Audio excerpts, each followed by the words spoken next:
భ్యో నమః.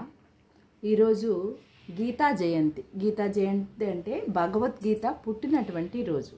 భగవద్గీత మన హిందువులకు ఎంతో విశేషమైనటువంటి ఆధ్యాత్మిక గ్రంథం అన్నమాట.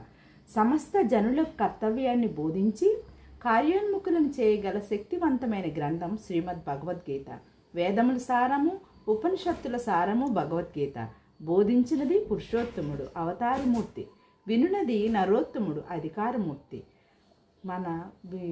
ఈ భగవద్గీత శ్రీకృష్ణ పరబ్రహ్మ చేత స్వయంగా చెప్పబడినటువంటి గీత అన్నమాట. ఎవరికి? అర్జునుడికి.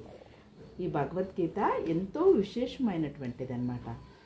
గీతా కల్పతరుం భజే భగవత కృష్ణేన సంరోపితం వేదవ్యాస వివర్ధితం శృతి శిరోబీజం ప్రబోధాంకురం నానాశాస్త్ర రహస్య శాఖ స్మరతి శాంతి ప్రబలాంకితం కృష్ణాగ్రిద్వయ భక్తి పుష్పసురభిం మోక్షప్రదం జ్ఞానినాం.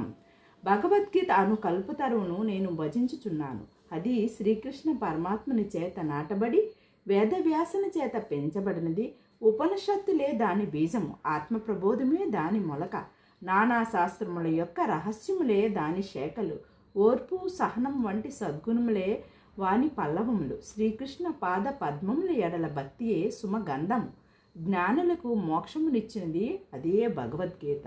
ఓం శ్రీ గురుభ్యో నమః. శ్రీకృష్ణ పరబ్రహ్మణే నమః.